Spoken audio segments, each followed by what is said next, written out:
নমস্কার, আমি মৌসুমি দিল্লি থেকে। সবাইকে জানাই শুভ সন্ধ্যার শুভেচ্ছা, অভিনন্দন, ভালোবাসা। কেমন আছেন আর কে কোথার থেকে ভিডিওটা দেখছেন আমায় জানাবেন। আজকে একটা পেন্সিল স্কেচের ভিডিও নিয়ে চলে এসেছি আপনাদের জন্য। অবশ্যই একটা ফ্রেন্ডের রিকোয়েস্টে। ফেসবুক সূত্রে এই রিঙ্কিদির সাথে পরিচয়। ওইখান থেকে আমার ভিডিও দেখে আমাকে দিদিভাই বলেছিল একটা ছবি এঁকে দেওয়ার জন্য। তো আমি আমার সাধ্যমতো চেষ্টা করেছি, জানি না কেমন হয়েছে, সেটা আপনারাই বলতে পারবেন।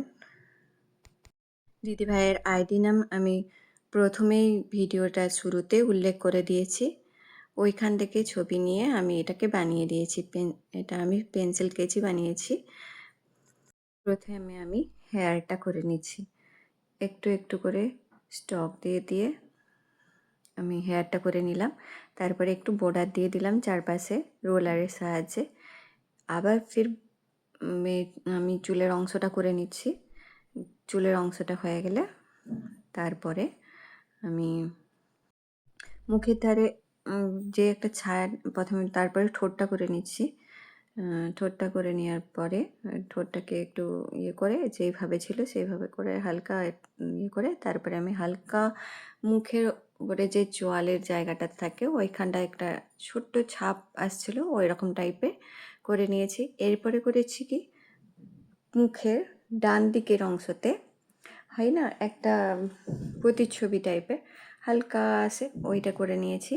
এরপরে এয়ারবাডসের সাহায্যে এগুলোকে আমি ইয়ে করে নিচ্ছি। এয়ারবাডসের সাহায্যে যেখানে যেমন আছে সেখানে সেই টাইপের আমি স্কেচ করে নিয়েছি। এরপরে দিদিভাই যে জামাটা পরেছিল সেটাতে এরকম বর্ডার দেওয়া, যে মানে বর্ডার পালা ছিল, তো হালকা বর্ডার করে নিলাম। বর্ডারগুলো করে নেওয়ার পরে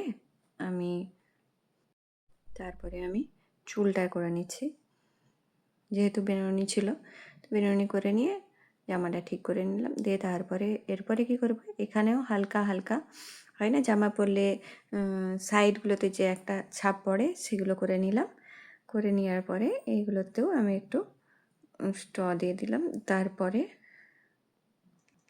আমি পুরো ছবিটা বানিয়েছি।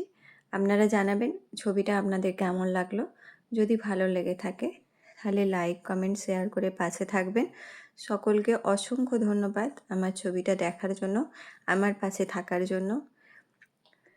নেক্সট ভিডিও দেখার অনুরোধ জানিয়ে আমার ভিডিওটি এখানেই খতম করলাম। সবাই ভালো থাকবেন, সুস্থ থাকবেন। সবাইকে অসংখ্য